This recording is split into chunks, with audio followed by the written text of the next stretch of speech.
Envie agora suas dúvidas para o e-mail tatiana.r.m@uol.com.br tatiana.r.m@uol.com.br e a doutora Tatiana irá esclarecer pessoalmente e detalhadamente todas as suas dúvidas.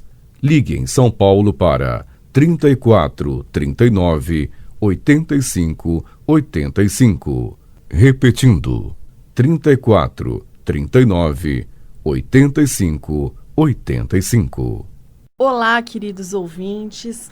Estamos com mais um programa Leis do Sucesso e a gente vai falar um pouquinho hoje do planejamento do cálculo para aposentadoria. Porque, como todo mundo sabe, em novembro de 2019 foi aprovada a reforma da Previdência, que mudou drasticamente o cálculo das aposentadorias do INSS. Então, para chegar ao valor do benefício, o Instituto ele faz uma média considerando todos os salários desde julho de 1994. Então, essa foi uma das mudanças, né, quando o INSS ele leva em consideração todos os salários. O que acontece? Acaba reduzindo o valor do benefício. Por quê? Porque as contribuições mais baixas, que antes eram descartadas, agora elas acabam reduzindo a média final. Então, em alguns casos específicos, né, se o trabalhador ele contribuiu além do tempo mínimo necessário, o que ele vai poder fazer? Ele vai poder excluir do cálculo um período de remuneração menor. Então, caso fique comprovado que a inclusão ela resultaria em um benefício menor, ele vai poder excluir. Agora, esse período também, não vai só ser excluído do cálculo, como ele também deixa de ser contabilizado como tempo de contribuição.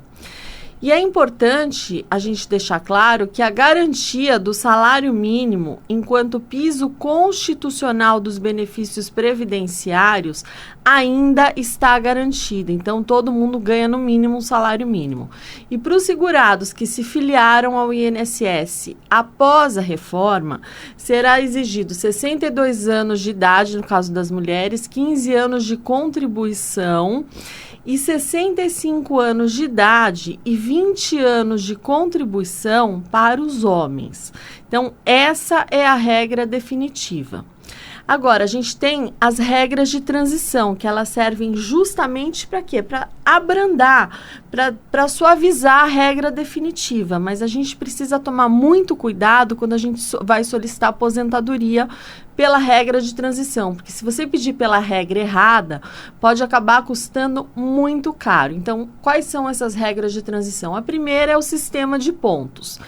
Então, como é que funciona? O cálculo é o seguinte: um trabalhador ele soma a idade mais o tempo de contribuição. E essa soma deve resultar em 87 pontos no caso das mulheres e 97 pontos no caso dos homens. Então, por essa regra, ela sobe um ponto a cada ano. Então, em 2021, a soma será 88 pontos para as mulheres e 98 pontos para os homens. E assim por diante. Até chegar aos pontos 100 e 105. Então, essa é a regra dos pontos. Agora, a gente tem a regra de transição, que é o pedágio de 50%. Então, pelas regras antigas, o requisito mínimo de tempo de contribuição para se aposentar era 30 anos para as mulheres e 35 anos no caso dos homens. E para quem faltava 2 anos ou menos para atingir o tempo necessário, na data da aprovação da reforma, poderia o quê? Entrar pela regra do pedágio de 50%. Então, a ideia do pedágio é fácil. O trabalhador ele irá cumprir, né, na totalidade o tempo que falta de contribuição. Mas metade desse tempo, restante, 50%. Então, assim, para quem faltava 2 anos para se aposentar, então, nas regras antigas, iria cumprir 3 anos no total. Então, 24 meses mais 12 meses, que são 50%. E nesses cálculos da regra de 50%, incide o fator previdenciário, tá? Bom, a gente tem a regra de transição 3, que é o pedágio de 100%. Essa regra, ela exige uma idade mínima de 57 anos para as mulheres e 60 anos para os homens. Então, assim, o trabalhador que utilizar a regra, ele vai ter que contribuir pelo tempo que falta para atingir o tempo mínimo de contribuição. Então, 30 anos no caso das mulheres e 35 anos no caso dos homens, mais um pedágio de 100%. Então, ou seja, vai ser igual ao número de tempo restante. Então, assim, por exemplo, caso uma mulher estiver com 27 anos de contribuição na data que foi aprovada a reforma da Previdência. Então, o que vai acontecer? Ela vai precisar cumprir 6 anos para se aposentar. Então, 3 até os 30 de contribuição e os outros 3 anos pelo pedágio. Então, isso daí, vale lembrar que essa regra é uma opção tanto para trabalhadores do setor privado quanto para os servidores públicos e cabe para todo mundo. Quem se aposentar por essa regra, o pedágio de 100%, vai receber 100% da média de todos os salários de contribuição a partir de 7 de 94. Bom, a gente tem mais uma regra de transição, número 4, que é a transição da aposentadoria por idade. Então, essa regra, ela se aplica somente para as mulheres. Então, a idade exigida das mulheres, pela regra anterior, era de 60 anos de idade. E ela vai subindo 6 meses por ano até chegar em 62 anos em 2023. Então, o tempo mínimo de contribuição continuará sendo 15 anos, então continua com 15 anos. Agora, em 2020, as mulheres somente se aposentam com 60 anos e 6 meses de idade e mais 15 anos de contribuição, que é o tempo mínimo. Em 2021, as mulheres elas somente poderão se aposentar com 61 anos. Então, é assim que funciona. E a gente tem a regra de transição, a última, que é a idade mínima progressiva, que para os homens é exigido no mínimo 35 anos de contribuição e 61 anos e 6 meses de idade. Já para as mulheres, 30 anos de contribuição e 56 anos e 6 meses de idade. Então, nessa regra, a idade aumenta 6 meses a cada ano, até chegar a 62 anos em 2031. Então, para as mulheres e 65 anos para os homens no ano de 2027. Então, para você calcular o valor da aposentadoria, deve-se usar o quê? A média de todos os salários a partir de 7 de 94 e multiplicar, já começa com 60%, mais 2% para cada ano de contribuição acima de 20 anos, no caso dos homens, e 15 anos no tempo de contribuição para as mulheres. Então, um exemplo para que vocês possam entender, por exemplo, quem tem direito ao pedágio de 50% e pediu uma aposentadoria, sendo que faltava apenas um mês para essa pessoa atingir o pedágio de 100%. Então, o que vai acontecer? Ela vai sofrer uma redução significativa. Pode ser mais de R$1.000, para vocês terem uma ideia. Então, por isso, é necessário você elaborar os cálculos com todas as regras de transição, com a regra definitiva, com a regra nova, a regra antiga. Então, são cálculos bem complexos, mas extremamente necessários. Já as mulheres com 36 anos ou mais de contribuição e homens a partir de 41 anos de tempo de contribuição, eles terão o coeficiente aplicado na média de contribuição acima de 100%. Então, ou seja, conforme as novas regras, os homens com 41 anos de contribuição E as mulheres com 36 anos, eles terão o coeficiente de 102% da média dos salários de contribuição. Mas quem aguenta trabalhar até lá, mas enfim. E assim, eles vão ganhando 2% para cada ano de contribuição que tiver acima desse tempo no cálculo, né? 36 para as mulheres e 41 para os homens. Então, essa vantagem de cálculo, ela faz lembrar do efeito benéfico promovido pelo fator previdenciário. Porque antes, quando era superior a 1, os benefícios, né, antes da entrada em vigor da reforma da Previdência, os benefícios havia uma limitação de 100% da média, né, dos salários de contribuição, e o fator acima de 1 era a única possibilidade de cálculo de renda mensal inicial acima de 100% da média de contribuição. Então, o que pode aumentar o tempo de contribuição, o que é? É a conversão, por exemplo, do tempo especial em tempo em comum, até a publicação da Emenda Constitucional 103. Né? A averbação de atividade rural também aumenta, militar, reconhecimento de ações trabalhistas, possibilidades para somar um tempo maior de contribuição, possibilita o quê? O melhor valor da renda mensal inicial para os segurados. Bom, uma outra questão, gente, quando você vai correndo para o posto do INSS para você pedir a aposentadoria, sem fazer o cálculo, é a mesma coisa do que você tomar um remédio sem saber para que serve. É a mesma coisa, porque os danos, eles podem ser irreversíveis. Infelizmente, as pessoas, elas se esquecem, né, que a aposentadoria é para o resto da vida. Então, um erro quando você pede o benefício, ele pode o quê? Ele pode causar um impacto muito grande pelo resto da sua vida.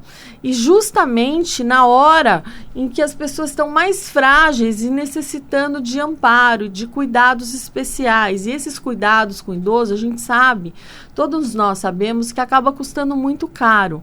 Então, você precisa entender todos os caminhos a serem seguidos. Pode ser crucial para o processo você entender tudo isso. Então, por isso, nessas situações, cada caso ele deve ser minuciosamente discutido e analisado com um profissional. Essa pessoa tem que ser capacitada para fazer isso. Então, esse planejamento previdenciário, ele é um serviço que é oferecido por diversos escritórios, entre eles o meu, e visa o quê? Trazer agilidade, segurança para o segurado. Então, no momento da sua aposentadoria, porque ela vai possibilitar, ela vai minimizar os erros do processo administrativo da aposentadoria. Então, e sempre busca o quê? O melhor benefício para você. Então, essas alterações legislativas no direito previdenciário, elas são inúmeras e constantes. Então, além disso, os históricos contributivos dos segurados, eles costumam o quê? Eles contêm muitas falhas no banco de dados do INSS, mas muitas falhas mesmo. Então, o Cadastro Nacional de Informações Sociais, o CNIS, que eu falo tanto, do segurado, ele muitas vezes ele possui falhas nos vínculos de emprego e nos valores também das contribuições. Então, o que pode influenciar muito na renda mensal inicial da aposentadoria, no valor da aposentadoria. Então, vamos lá. Por exemplo, muitas empresas, elas não recolhem o INSS dos empregados. Então, ou mesmo, elas não informam o INSS a data da demissão dos seus empregados. E os vínculos, eles ficam abertos no CNIS. E acabam não sendo nem somados. Então, assim, na hora do cálculo da renda mensal inicial, a data da aposentadoria, essas falhas, elas podem implicar o quê? Na diminuição do valor da aposentadoria, uma diminuição drástica. Então, na prática, o planejamento previdenciário, ele é um serviço que consiste o quê? Na organização e preparação de toda a documentação e deve ser feito no período de pré-aposentadoria. Então, dessa forma, ele tem como objetivo garantir que o trabalhador ele se aposente de forma mais rápida e recebendo o melhor benefício possível. Então, também existe o quê? A possibilidade de utilizar o planejamento previdenciário para uma análise de qual a melhor época para a pessoa requerer uma aposentadoria, qual o salário, né? Qual o valor que essa pessoa deverá contribuir para atingir determinada aposentadoria. Então, muitos segurados não sabem como o INSS calcula o valor de uma aposentadoria. Então, não adianta você contribuir durante uma vida inteira com um valor correspondente a um salário mínimo e aí depois você esperar receber o quê? Receber pelo teto. Então, ou receber uma aposentadoria de R$5.000. Porque tem pessoas que elas ainda contribuem a vida inteira com o teto máximo, e de forma desnecessária, porque ela acaba não necessariamente recebendo o teto. Então, nesses casos, a orientação dada no planejamento previdenciário será sobre como fazer contribuições para se obter um melhor benefício possível. Então, um outro exemplo assim, de falta de planejamento que acontece muito, ela acaba envolvendo os trabalhadores que eles têm direito à aposentadoria especial. Então, isso porque não adianta você trabalhar em uma função, né, que lhe garanta esse direito se você não tiver em mãos toda a documentação que comprove esse período especial.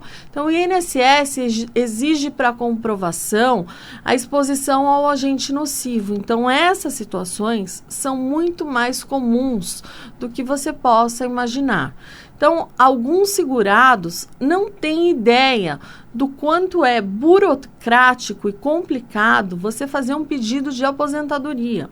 Porque muitas vezes deixam de juntar no pedido os documentos que são necessários, os documentos exigidos. Então, deixando de apresentar informações que são necessárias para a concessão do benefício. Então, aí acaba complicando tudo, acaba enrolando tudo e a pessoa acaba não recebendo o benefício e aí entra de novo e às vezes não junta de novo, perde tempo e não recebe o benefício. Então, gente, é muito importante você saber o que você está fazendo e saber qual regra de concessão e se você está contribuindo de maneira correta. Então, isso é muito importante. Bom, gente, o programa está mais curtinho por causa do horário, eu vou me despedindo de vocês. Vocês me acompanham pelo Facebook Leis do Sucesso ou no YouTube Tatiana Ragosta. Fiquem com Deus e até o próximo Leis do Sucesso. Envie agora suas dúvidas para o e-mail tatiana.r.m@uol.com.br tatiana.r.m@uol.com.br E a doutora Tatiana irá esclarecer pessoalmente e detalhadamente todas as suas dúvidas.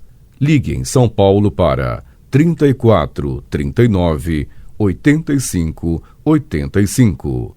Repetindo, 34 39 85 85.